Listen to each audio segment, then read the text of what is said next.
Welcome back to the Spit Out. I'm Jefferson. Alongside me, as always, the one with all the holes in his game, Swiss Cheese, and we're the disc golf world.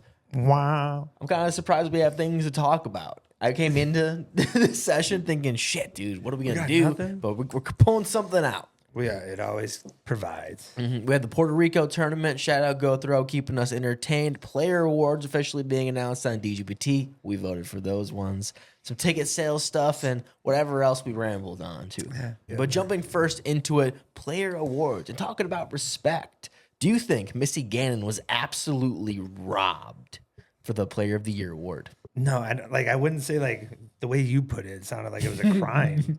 That's what I was trying to do. Yeah, So, I wouldn't go that far. Could I see why some people would be upset? Sure, but I think that's chalked up to a little bit of fandom and a little bit this was a tight race. Holland had the best average performance points. Yeah, I think the only argument to be had is the majors. The majors, yes. Not having a major hurts, yes. So I can get behind that argument. The rest, not so much. And part of that is it's subjective. Yes, we blanketly say that majors are worth more, but we don't really have criteria to base off that. So someone might just be like, nah, screw that. I'm just going to vote Holland. 5 wins is better. Yeah. More domination. Top of the DGPT standings. Eye more test. points. Just pure eye test. I think this person's better and they had a better season. I get it. I just don't, man, I don't know if it's a rob when you say the top two candidates, even if you thought they were one of the top two candidates won, right? I think heading in, it was. Yeah, robbery might not have been the best way to frame it. And it wasn't, their points were, man, you really? I don't know. Did she come in third? I'm taking it. How far? Can you even see that? You're talking about standings? No, I'm talking voting? I don't think you saw that, did you? I don't know. I don't think you saw it. Right, they were just cool. this is the winner. I gotcha. But other than that, I know that there's talk about should there be different criteria on how voting is taking place. This is not the first time where there has been complaints about who has won an award based on whatever merit we decide, right? We always, the Kristen debacle not too long ago. Last year, wasn't it? There was questioning on if Missy deserved it. Yeah, and it was because when you ranked them, Missy got more second places and... There's always been conversation, and maybe it comes down to what I've heard is speculation on, hey, the pros maybe have more bias than anybody else in this situation. Maybe they're voting for their friends. Yes. I didn't think about it. I mean, I guess they're both on Discraft, so I was going to say Discraft just has half the fucking roster, so they can just do what they want, but I guess they got to split the vote there. No, I think, I don't think that's an egregious one.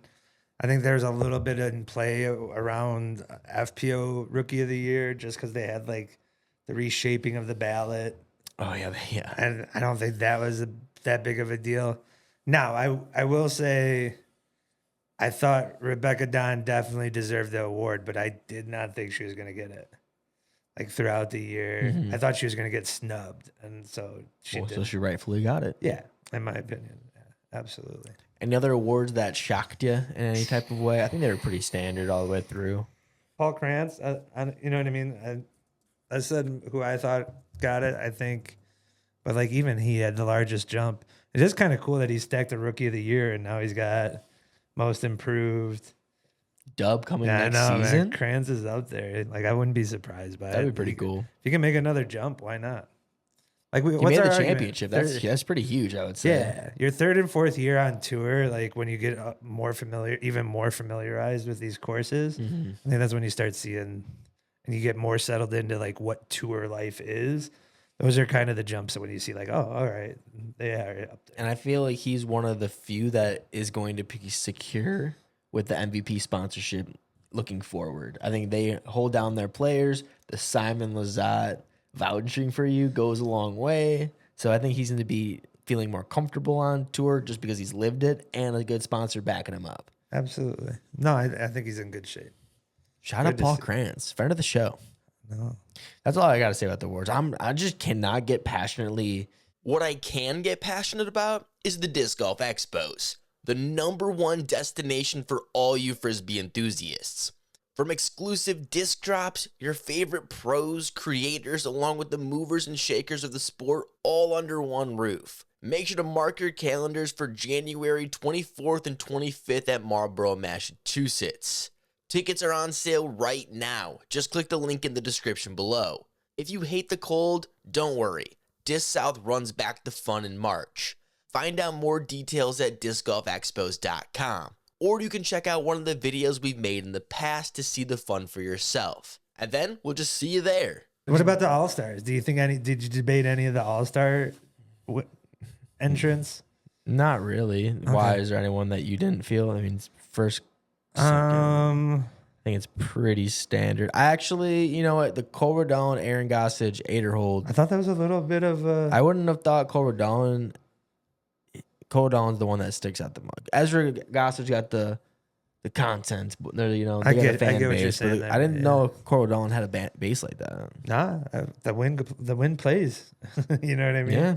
Wind plays, especially at like a Ledgestone, right? So that kind of Ledgestone and Maple Hill MVP one's a pretty huge one. That one's a pretty big one. Good name to be attached to, and recency bias a little bit. Yeah, okay, that makes sense. Yeah, it kind of. I mean, get it. I don't hate any of the picks. I think that's going to be. What was the deal with the All Star? What's happening? That's not in the beginning anymore. No, it's not going to be. There's going to be none. They're doing a mixed doubles at the start, which is not. I don't know if it's like a DGPT event. I don't know, like it's like I think it's like isn't it? There's going to be filming, but I don't think it's a DGPT event. It'll be like some exclusives. Yeah, and it's a mixed doubles, and they'll have the All Stars and others there, and then they're supposed to do something at the end. End of the year this time. Mm-hmm. Interesting. I kind of think they kind of have to. If you're running it back, if you're running the match play championship back. Mm-hmm. And you're running back like the All-Star, or if you have match play championship, All-Star, and then you have your playoff or your championship, I should say. Yeah. Like it kind of makes sense having them stay around and having more of a reason to stay. You get what I'm saying? Yeah. Like, so like as far as scheduling goes. So I could see it. I think it would help. So I'm not sure. But it makes sense to me. I don't think anybody's going to watch it either way. I think it's going to get the same amount of views no matter what, if it's at the start or the end. So yeah, it don't really matter. Yeah. I'm glad they're trying to switch it up because it seems like they get critiques year after year and trying to fine tune it. And why not try to find a way that people are going to like? What's the best part of the All-Star event? What did they even do last year? They'd have always some skill throwing stuff. I like when they did the skill event. I don't know when year this was. I think this was last year. Last year they did doubles too, right? Pretty sure, yeah. They did mixed doubles because I remember Paige was hitting stuff from all over, and I think she was teamed up with Isaac, if I remember correctly. I just don't think I'm all the way tuned in at the beginning of the year, and okay. I'm just not gonna remember. That shit happened so long ago. Yeah. Do you think they should throw back like the skills challenge? I liked when there was that tree, man. They would remember. They usually like, all right, Heiser. This is not so much. I was like, I like this. It was just one tree with like ropes around. It was awesome. I would go back to, I remember like AB and those guys did a video last off season where they're trying to like throw out photos of their heads. Yeah, I remember I was that. like, dude, at DGPT, you could do something like this. You know what I mean? Like, that. Come on. Like this plays in itself. And it's like something that's like eye-catching on screen. So I would try to do something like that. Putting challenge is going to be the putting challenge. Putting challenge. People love those Jomez putting games, man.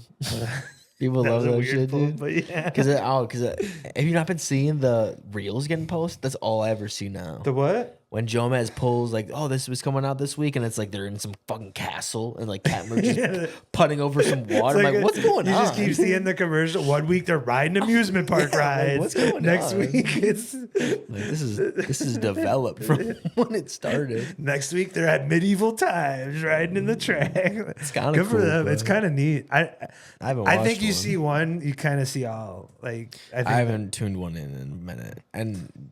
Also, they're still trying to pump out these rookies roundtables. Oh, I did not watch that one yet. I have not either. AB was like out there just like shades inside, dude, just balling, brawling, right? Bro. I think these were all recorded pre-last season, though, if I'm not mistaken, because I saw one of the teas was AB manifests USDGC win, unless he pulls it back and talks about how he did manifest it, I guess. But No, I think these are still his I think he year-old. did. At least the short I saw, he kind of talks about how he thought he should have won Worlds. And Oh, really? Okay, so they're new. yeah, and he's like, I thought. At least the short I saw. I'll pop that on. Yeah. On my way home. But yeah, gold chains, like looking like he's got 2 phones.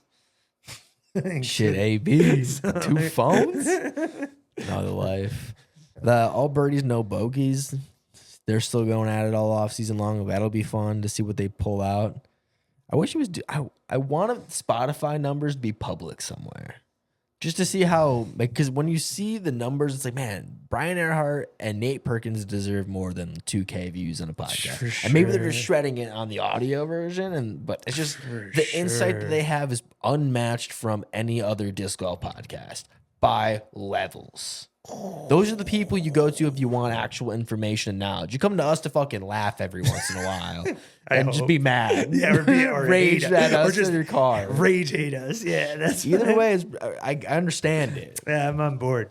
I would say the guys at the Upshot are pretty close too. I think those are 1 and 2.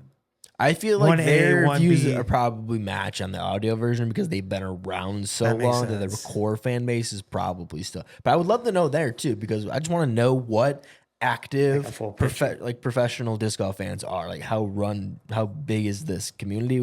Because part of me feels like it's not that big, and we're just narrowing it down every year. It's kind of scary. Like part of me thinks I keep saying fucking part of me. God damn it.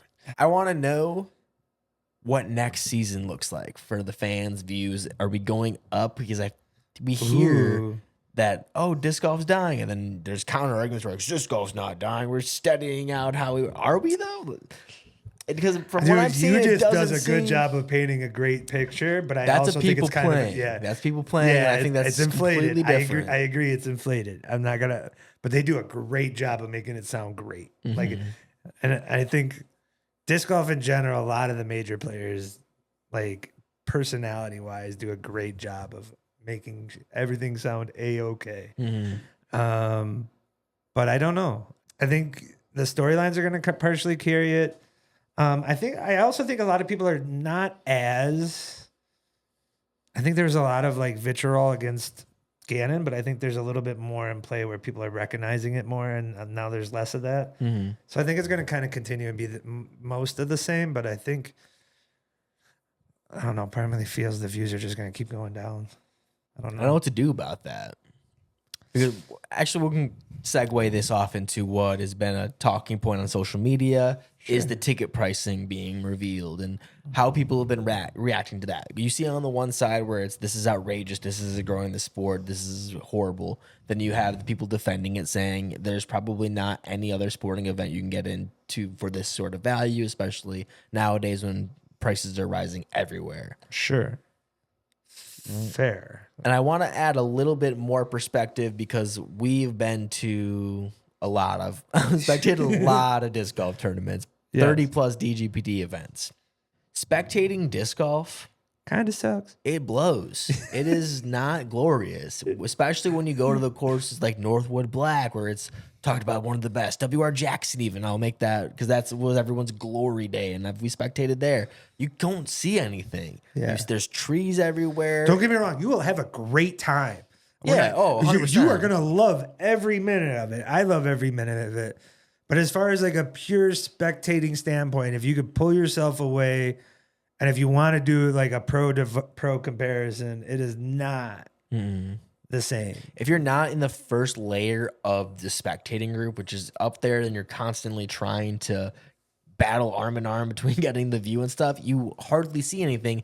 If you're going on the lead card, you have Jomez, DGN, caddies, random ass people that are supposedly calling foot faults and stuff. Yeah, Marshalls. Yeah. You have all these other factors, then the people in front of you. The guy holding the board, the board guy. Yeah. So when I say disc golf spectating blows, it's coming from that point of view where someone could be mad if they spend scorekeepers, too. $50 Those guys and be like, always I didn't get see shit. Yeah, those scorekeepers get in the way unknowingly also.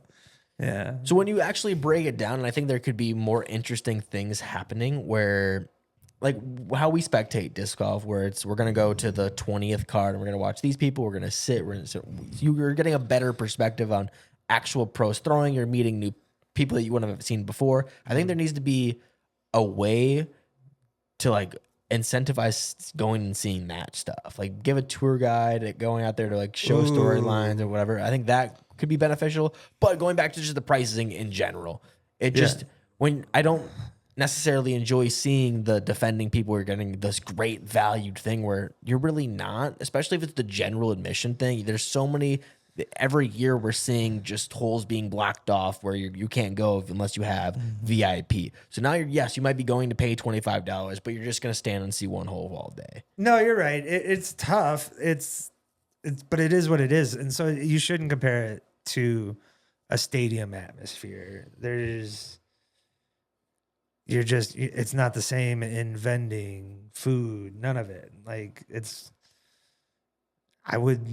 not even like up there with most like county fairs. Like, you know what I mean? Yeah, as far as not really a whole lot as far as like do. structures, yeah, like it's just a disc golf course with more people and a few more vendors, a few food trucks, and yeah, it's packed. You got the cool thing about it is like tournaments are always great to go to because you got like-minded people all around and it's really great experience. And there is truly nothing more impactful than like if you haven't seen like a pro throw live and you hear it and you can see it, like it's just something you have to experience, especially if you follow the game. So, but expect that you either have to come with a game plan, you go multiple days, you have to be smart about it. If you go in there and just like you're just, oh, we're gonna go watch second card. Well, get there early. Yeah, real early. And you have to keep pushing the pace to stay where you want, or you're only seeing it for one hole. For sure.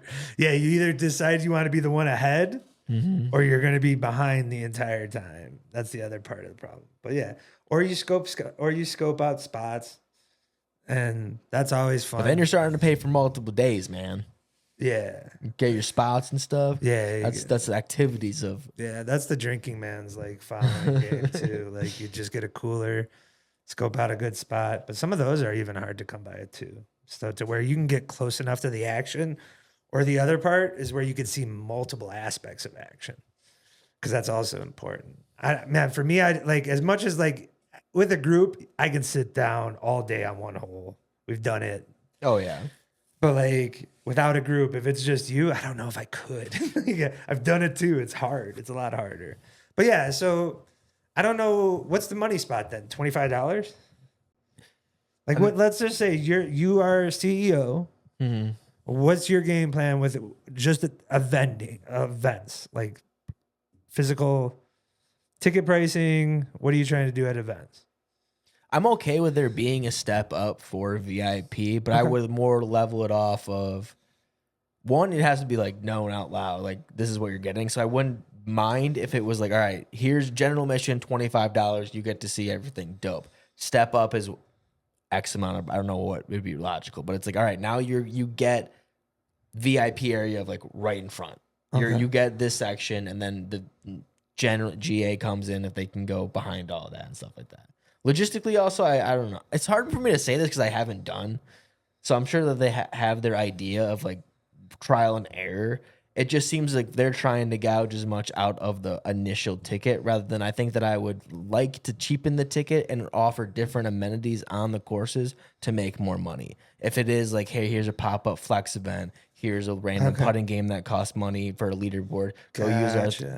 Have who can throw the fastest tech disc, here's this. All right, I get what all you're like the doing. random, like I would even in my history, if I was like, this is my tournament locally, I would have like a little pop-up museum area where here's our history laid out, so you can go spend an hour just learning random shit, talking to local legends, like stuff like that, where you're bringing extra value not only to like people that need something to do rather than just go stand in the woods or between FPO and MPO, but also ways to make extra money. I think also like a lot of people forget like with these ticket prices, they kind of assume like other sports where you're going with a family. I don't think that's not, you're going with you and your buddy. You're not buying, most people are not buying over 2 tickets. I'd agree. Yeah. Like, you get what I'm saying? There isn't a whole lot of family atmosphere now. And that's just disc that golf. is something that we should lean into, though, right? There are some there, but like that is another added touch, and it's cool when you see like US DGC where it's completely different. Well, my argument goes the same shit. Yeah, it's you not need fun for a kid. No, It's just not. Yeah. You can make it that way, but right now there's not an effort in doing so. And I think that once that's more figured out, or if someone on a different scope who wants to So run you think cool it has tournaments to could be the flip same switch. days of the event? Don't do this like what they're trying to do, where it's like they're almost extending days, where Yeah, they're no, I trying to go wouldn't do that at all. Wednesdays. Okay, gotcha. You can do stuff like that, but I feel like that is something like a pro on an individual level should do. Back to the McBeast days, Ooh, where they're like okay. throwing their Clinics and pop stuff. up. Like that's what Yeah, they gotcha. pros should be doing to make their little quick buck. Okay. Not the pros who are spending. Maybe they can too if they're seeing the value. I'm not saying like they could maybe be making bands. Sure. I have no idea. But if I was doing it, I would focus on like, all right, how can we make the most entertaining time for the people as possible? That's fair. We get them in, and already what you've provided for free is the spectating of professional disc golf. But we can get you on the random stuff that we can pop up that can put some cash. Also, right away, vendors should just always be fair game. USDGC model, hands down, should be The model. you should want to turn away vendors because you have no more space to put them. That's a good point. Yeah. Just get out the whole possible. And then take your cut from how much they make. Because even that's just like disc golf's philosophy to begin with. I don't know why we just are trying to like I don't know. That just doesn't make sense to me. But you're just filling the area. You're bringing that county fair vibe. That's basically what damn near is with your pop-up tents. And then it's almost like, hey, you guys now are providing the entertainment. Come up with whatever wacky stuff you can. And if they're making money off of it, since you're getting the percentage, you are also profiting off of that. Instead of making people walk home with losing money on the event. That's kind of fair. That's where I wish Go Throw would have went off on their stuff more so. Where it's like, hey, every local person, we're going to be here. We're going to have pros. We're going to be a 2-day tournament. Skins, pop out, bring your stuff, vend, full-on carnival vibes. You're right. That's where they kind of missed a little bit. Sure, you profit a lot off that too. Or just like that energy. And we know the guys, that's like the energy they have. And they can be a lot. You have Luke Humphreys. He's like the ringmaster, man. Yeah. Then you give more of a reason for people to show when you got more vending. Mm-hmm. I get it. I think the money spot's like $25 to $40. I think is the money spot. When you start getting over that, it's kind of tough. It's like $500 to do VIP all throughout MVP. Why did I see that in Reddit? I feel like that was the top Reddit comment. Yeah, because they were making comments about how it's different. Like they were saying, like, you think that's bad. This tournament's bad. This. Because somebody was complaining about Preserve doubling up every year. Mm-hmm. That was the main and my argument. argument is like you shouldn't really use Preserve because Preserve's first ever event was rushed, impromptu, where they probably COVID tried to made the tickets as low as possible. You get what I'm saying? Like that was like they were the young guns in that, and now they've established themselves to hold them one of the most premier, the new showcase. They are going to have it on that course. And I'm sorry, you got to deal with that increase. Like for that Reddit person, I'm a little bit more on the like. You kind of have to take that at an event. If Preserve was doing the same thing year after year and then said like double, double, double, double, I'd be like, all right, but they're not. Yeah. Well, like we've been there. So and this event alone, I'm sorry it's going up. But what do you got? I was just checking it out. Someone did say that it was $500 for the Go Pass for the weekend, but you also have to understand they're gonna have like it does look ridiculous, like $500, but we said there's stuff about Worlds where it's like, why would you have this much price? Well, someone's gonna buy it, and then you're gonna make that money, and that's why you do it. And they bought it. They might complain about it later, but I feel like you're giving them the explanation of what to expect going in. And unless that absolutely doesn't live up to it and it was lied or whatever, misled, then you talk back about it. But it's not like they're saying we have all these great things to do. They are being like, yeah, you get a disc, you get food trucks. You want to know what I think also part of the problem is? I think they should like come up with different terms. I think you should have GA and then what most people call VIP or what most people, the VIP they get, I would call floor. Those are like Yeah. the floor seats. Then there's the VIPs that are getting I'm getting tours to Discraft. Yeah. Like, you know what I That's mean? VIP treatment, Those yeah. are the VIPs where it's like, man, I remember at Worlds where I was standing next to a couple and they knew the channel, and I forget what country he was from, but like the dude, he's like, "Yeah, I got this pass." I was like, "Bro, Big one, yeah. I was like, "You can tell me what you get." Like, so it was, yeah, and he was right there. I think we think that too because on the fairway, in my head, does not mean VIP. That's No, like that should be expected. Yeah, so like it's almost like treated like a concert. There's general admission. There's floor, behind the ropes, you go in the ropes, and then you get something extra. Yeah, that's how I would want to treat it. Yeah. Then you do what Worlds is doing, where their VIP is like, I think it's a cool thing with what Nate's doing at this year Worlds is a VIP pass where you have a seat to watch the final putt. That in and its own right. you know you are there and you got a seat there. That in its own right pays for it. Yeah, is worth some major value. Like that is something. That is why I think they need to go in these. I think they're making too much of like, and that's why I also call it floor, because there's so many VIPs like tickets. If you're an actual disc golf fan that knowing you wanted to go spectate your event, you're getting the VIP. Yes. Yeah. The GA guys are like the casuals that didn't you're really going know one what they're going, and it was yeah. their first time, and you just thought you were going to be able to watch whatever you wanted. Yeah, yeah. Or they're the sneaky ones that are like, I'm not paying that, and I'm going to still get in. Yeah. There's plenty of those guys too. The pirate buyers. We've been those guys. We've been those guys before we got media. I respect those guys. I respect them. Yeah, Worlds was still dope. I remember that. Yeah. They're gonna buy a pass for both courses? Nah, nah.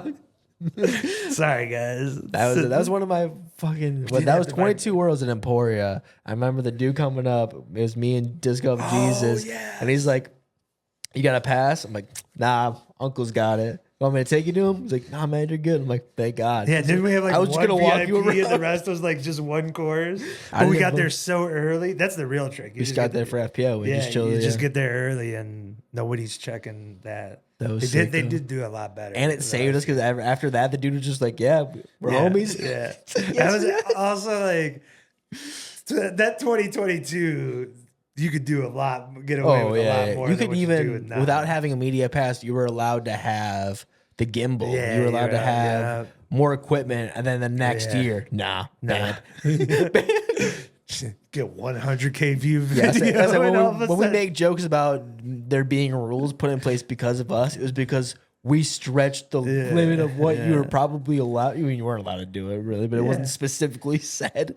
Remember the Las Vegas challenge? It was that 2023. After that World, we went to Vegas for that first event of the year, thinking we could do whatever the hell we wanted. Yeah. Got told basically immediately, "Nah, you can't do this, guys." Still did it. Still did it and made banger collabs. That's how I ended up being Drew's caddy. A lot of shit just worked together. Yeah, that was a good trip. That was the beginning of making. That was still these days. That's scary. That was the early days. Represent. Nice. You got anything else you want to talk about on this podcast? We went longer than I thought we were, so that's a plus. I don't think I got much. No, That's fine. That is totally fine. If you guys want to check out the pre-show that we did, a whole lot of talking about some bullshit, head over to the Patreon. We thank every one of you guys for supporting us over there. You're how Disc Golf World keeps on surviving. Shout out Disc East for supporting and being fans of the channel and for helping us out. Ben had a birthday too. Happy birthday, happy Ben. Birthday, yeah. He sent me a picture of him and Gannon just like the movies, and I was like, dude, you can't take a picture in the movies. Put your phone away. All right, we're going to end it on that note, guys. See ya in the next one.